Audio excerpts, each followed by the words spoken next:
We're really pleased to have you here. We welcome members of both houses to our committees, so I'm glad you're here. I want to thank those who have agreed to be speakers.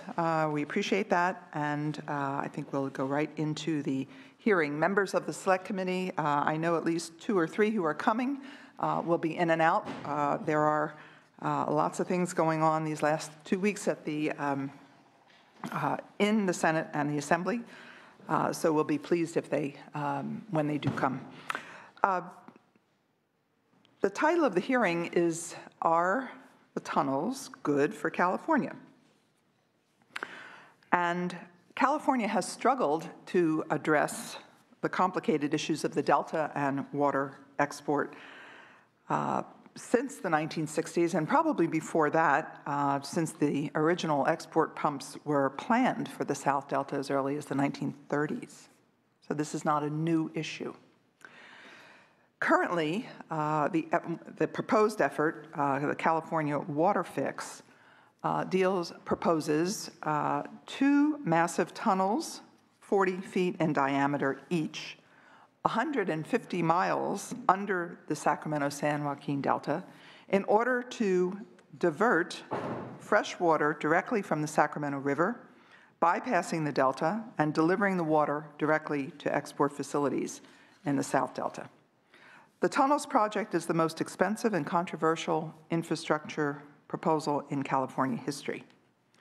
After nearly 6 years of study and $200 million later spent on analyses, many of the basic questions about the tunnels project have yet to be answered.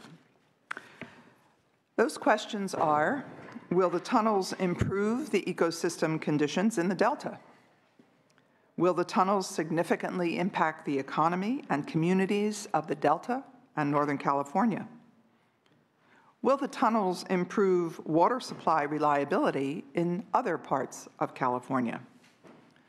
Will the tunnels be cost-effective? Do the results justify the cost? Will the tunnels meet the co-equal goals established by the Delta Reform Act of 2009?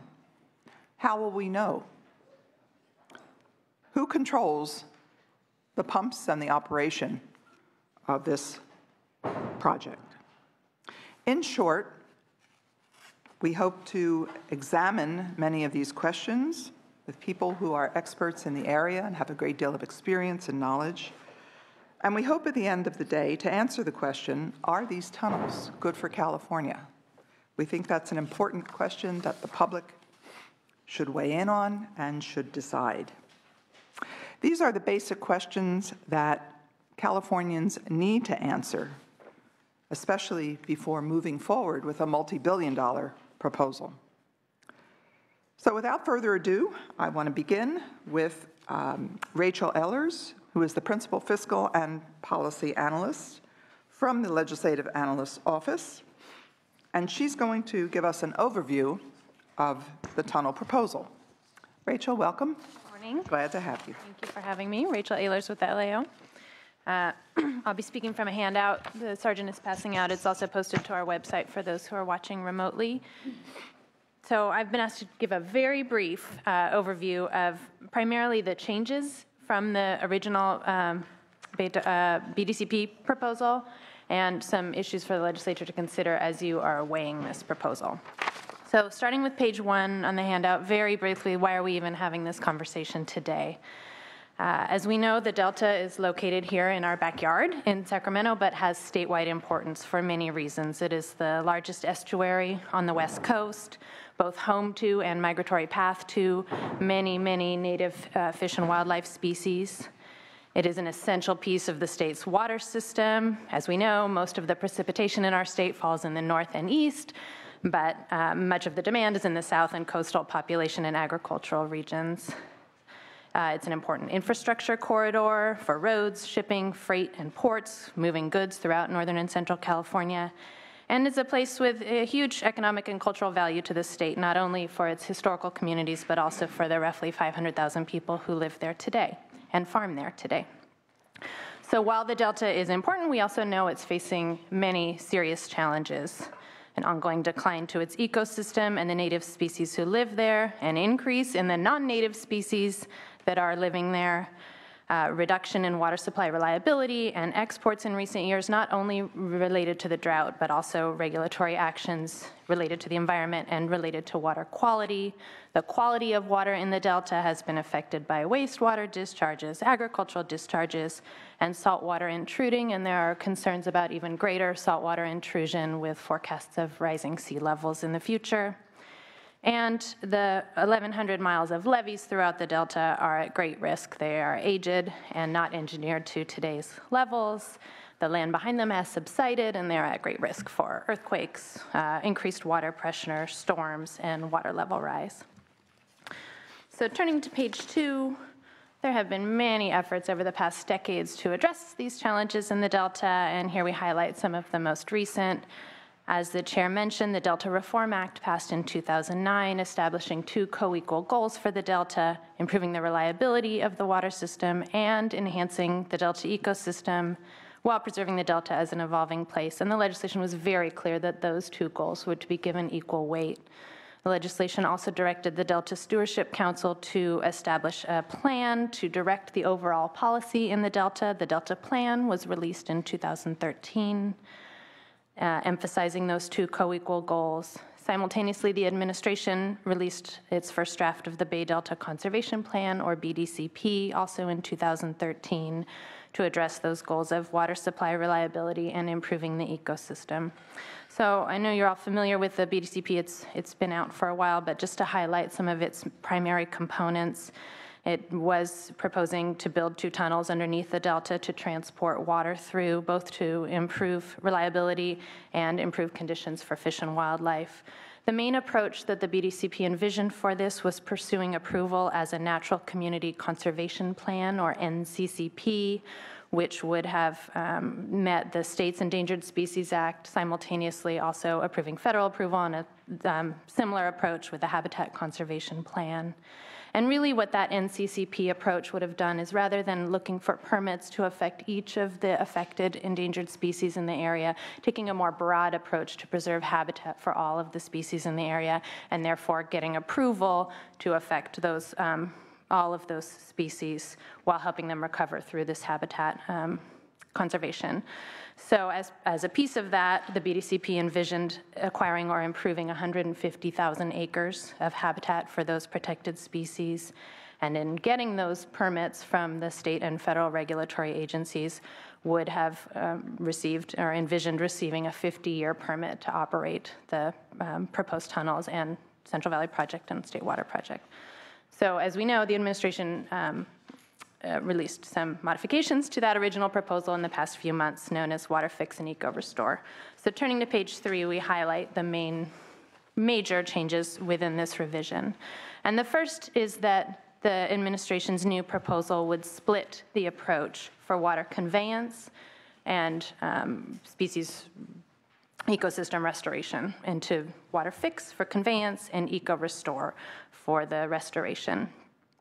Also notable is that this new approach would not pursue that NCCP commitment, long-range, broad commitment to habitat restoration for a longer-range permit. So the rationale that's been given for this is really that the science at this point is too uncertain for the regulatory agencies to be able to grant that long, broad-range approval. We don't know what the effects of the changing climate will be, and really the science is still unclear on the effectiveness of habitat restoration as a means of species recovery at this point. So it was becoming clear that the assurances wouldn't be there to pursue that long, broad-range approach.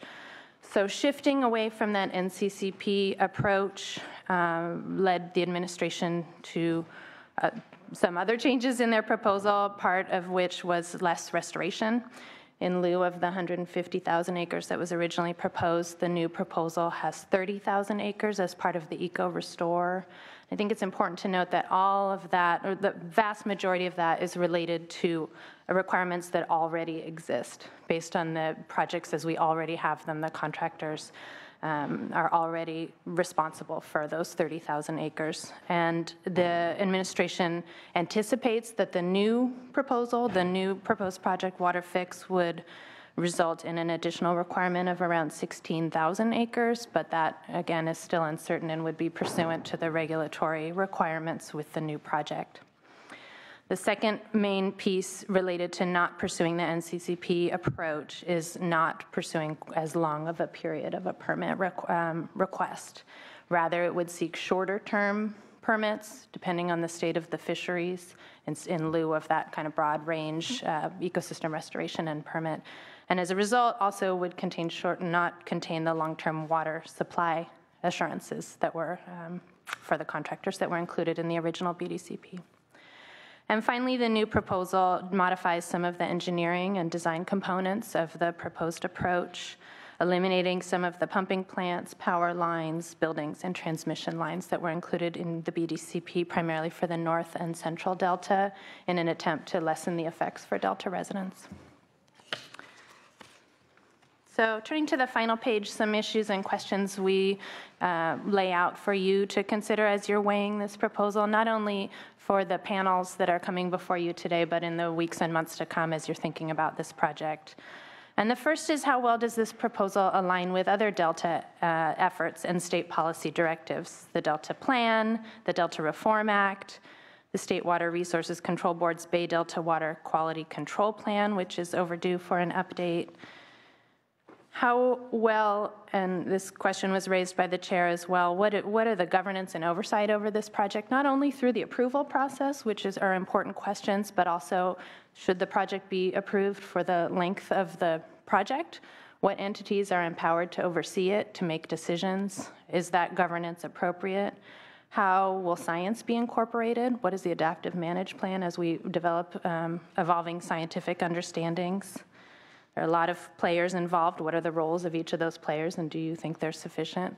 Which leads to the next point, which is, what is your role? And what do you want the legislative role to be in overseeing this project?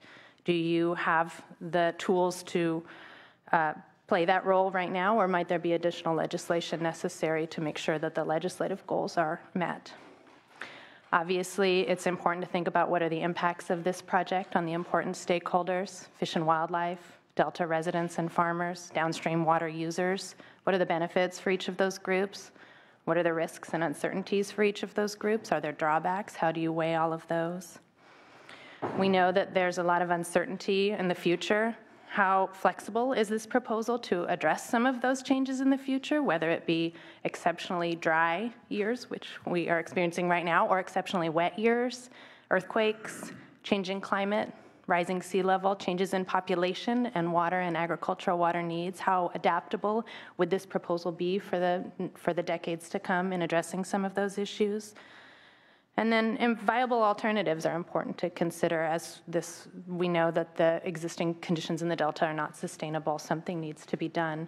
So is this the best approach? Are there other approaches that actually could meet the benefits that we all seek for the Delta? And finally, funding. The administration is envisioning that water contractors will pay for the bulk of costs for constructing the water fix, but are we sure that those contract terms protect the state from any cost overruns? Are there other costs that could materialize? What about costs for ecosystem restoration, either related to the proposed tunnels or other conditions in the Delta? How will this interact with state responsibilities for that? So thinking about where the funding might come from and what risks there may be to the state. So a lot of big issues to consider. I'm glad you've got some good panels to help you walk through them today, and of course our office is here to help you as you walk through these issues as well. Thank you, Ms. Ellers. I was hoping you would give us an answer to all these questions on page 4, but nonetheless, it's an excellent beginning for our discussion. I want to welcome Senator Pan, who has a great deal of interest in this particular project, representing the district that you do. So welcome. All right, let me start with a couple questions to you. The change in direction from the NCCP permit to a biological opinion permit, essentially, how does that affect the implementation of the Delta Reform Act? So I'm looking at governance, financing, oversight of this project. Well, so the Delta Reform Act and the Delta Plan mention the BDC by name, BDCP by name. But there's no more BDCP. Correct. So I think the question, and this relates to some of the questions we've laid out for you, I'm not sure that there's a clear answer at this point. In the Delta Plan, it talks about how the process would be to approve a BDCP as an NCCP, but it also lays out some procedures for approving other types of actions that would come before it. And I think clearly there need to be legal experts involved, but in reading it, it seems pretty clear that it's would be a covered action that would come before the Delta Stewardship Council to see if it's consistent with the Delta Plan or not. But I think some of the questions are, well, what if they find that it's not? Then what happens? What is their authority? What is their regulatory authority, the Delta Stewardship Plan, if they find that this is not consistent with the Delta Plan? I think that that's an outstanding question at this point. So whether it's called a BDCP or water fix, whether it's an NCCP or not, I think there's some question of whether the existing legislation lays out a procedure to approve it. But I think stepping back, some of those are technical issues, and it really falling before you as a legislature, does this meet your goals or not? And you certainly have tools, if it doesn't, to change the direction. Let me ask you if the voters have any role in determining whether the tunnels move forward. I mean, a comparable project was is the train, which began with a measure on the ballot and an indication from the public that, yes, they wanted to move forward. There's no comparable vote on this, but if ratepayers then are to have a major role in determining the financing of this, where is their agreement to be had? This is certainly something that could come before the voters as a proposition, as it has in the past with the Purfull Tunnel in decades ago. At this point, the State Water Project, as it's envisioned, gives the administration authority to make changes to improve the State Water Project. So that authority vests with them already. Should the voters want to say, there are means to do that. But at this point, there is no means for this to become before voter approval in order to go forth. And the water districts that are a part of this, for example, Metropolitan or San Diego or Los Angeles, what's the mechanism there for approval or disapproval? Well, as I understand it, this is contingent on the water contractors agreeing to pay for it to be constructed. So we've seen in the press that there's some question whether there is sufficient support from the water contractors for this to move forward. But I think ultimately, if they're paying the bill, then they would have to agree. The BDCP envisioned that not only would there be diversion into a tunnel of water, but some water would have to continue to flow through the delta to the pumps. So where do the levees fit into all of this, and the importance of maintaining the levees for no other reason? There are plenty of good reasons to maintain the levees, but for assuring that water would continue to flow through to the pumps unhindered. Yeah, I think. Where does the levees fall into all this? I think it's clear that that maintaining some of the levees, perhaps not all of them, but some of them, in order to maintain the health of the delta, maintain the health of the ecosystem, and maintain the health of the water flow is clear. There has been some discussion of whether there are some areas and some islands that could be intentionally flooded in order to help relieve some of the pressure and restore some of the land. But clearly, this is not and I won't speak for the administration on their vision, but in looking at the overall health of the delta, clearly the levees are still very important. Do you think there's any requirement for mitigation, for levee mitigation in the Delta Reform Act that still, despite the change from a BDCP to this water fix and the separation of these goals, that would still carry weight, that is, would still be enforceable? It seems likely, and given that the Delta Reform Act, again, envisioned a broad range of plans for the health of the Delta, independent of whether the BDCP got approved or not. So steps like levee maintenance that are important both to the health of the ecosystem of the Delta and the co-equal goal of water supply reliability seem to still be very important. All right. Are there any questions from members? Just feel free. Yeah. Okay. All right. I want to thank you very much. Don't go far, just in case. I'm going to invite up. Yes. One question. Member Frazier. Thank you very much. So you talked about the funding mechanism going forward and the water contractors being responsible for that. Due to the unpredictability of the supply of water, what is the collateral needed to be able to secure? Now we've heard different amounts, 15 billion up to as high as almost $70 billion for this project. If high-speed rail is any indicator, it started out I think at $6 billion, and now it's demonstrated it's a lot higher. So we know that it's going to go over projected amounts. What's the collateral and the protection for the taxpayers going forward? I think you highlighted exactly one of the points that we think are really important to pursue as you're weighing the benefits and risks of this project is what are the contract terms? How is the state protected from potential cost overruns? What are the agreements that language is going to be really important for lawyers who are not me to get really down in the weeds on that to make sure that the state is protected. And again, thank God we had cap and trade as a backstop for high-speed rail to be able to fund that as a nexus to reduction of greenhouse gas. What's plan B? Thank you. Good question. Thank you very much. We're going to move on. I'm surprised nobody let out a gasp when I said it was 150 miles deep in my introduction. It's actually 40 feet wide, each of the tunnels, 40 miles long and 150 feet deep.